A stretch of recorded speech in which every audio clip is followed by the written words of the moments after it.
कल करे सो आज करे सो अब, पल में पहले आएगी बहुरी करेगा कब।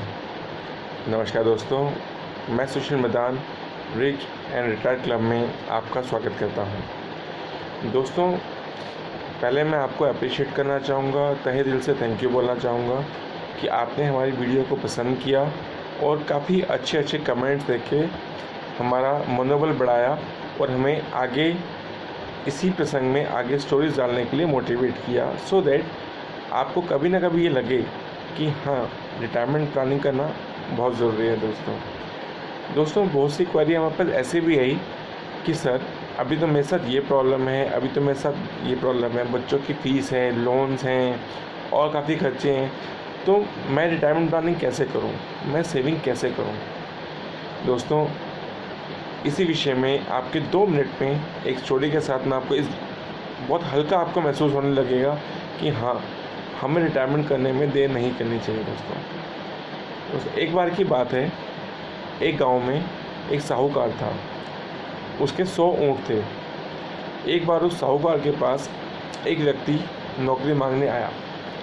उस साहूकार ने उसे बोला कि भाई देख, ये 100 ऊँट हैं, तुम्हें पूरे दिन इनका ध्यान रखना है, इनको नहलाना धुलाना है, खिलाना बुलाना है, और रात को जब ये 100 के 100 ऊँट सो जाएं, उनके बाद सोना है। नौकर ने बोला ठीक है सेठ। अब पूरा दिन निकल गया। नौकर ने बड़ी मेहनत से सबको नहलाया धुलाया, सबको खाना खिलाया, सेवा की। करते करते रात हो गई। नौकर भी बहुत थक चुका था सबकी केयर करके, वो भी सोने के लिए चला गया। लेकिन साहूकार ने बोला था कि जब 100 के 100 ऊँट सो जाएं, उसके बाद सोना है।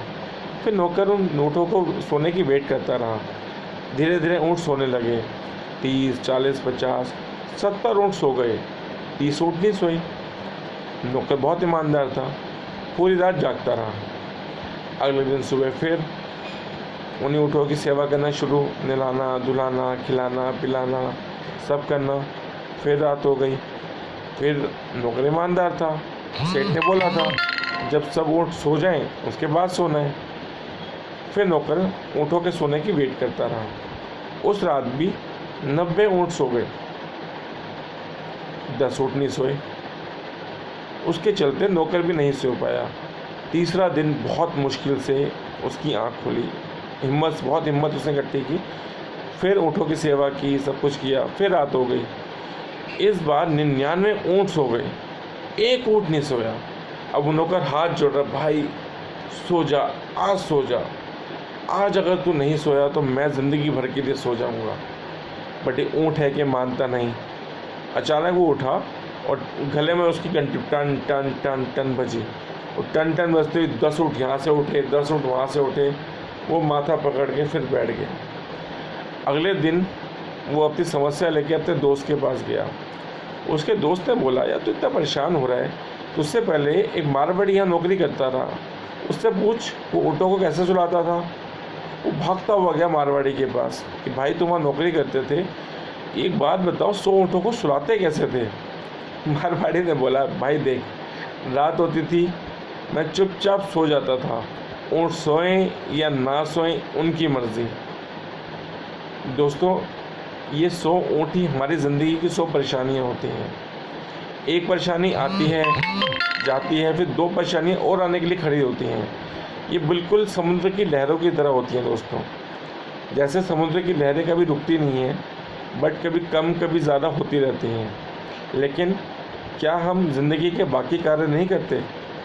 हर काम करते हैं दोस्तों, और ज़िंदगी के लगभग सभी काम पैसों से ही रिलेटेड हैं।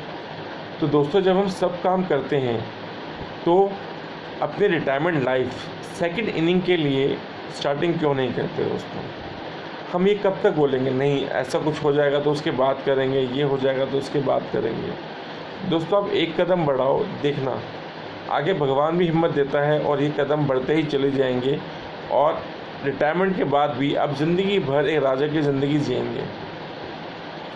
दोस्तों, अपने मिशन पर तत्पर 1 लाख लोगों की रिटायरमेंट प्लानिंग के लिए हम अग्रसर हैं, और आपके इसी तरह एप्रिसिएशन सहयोग की हम आशा करते रहें।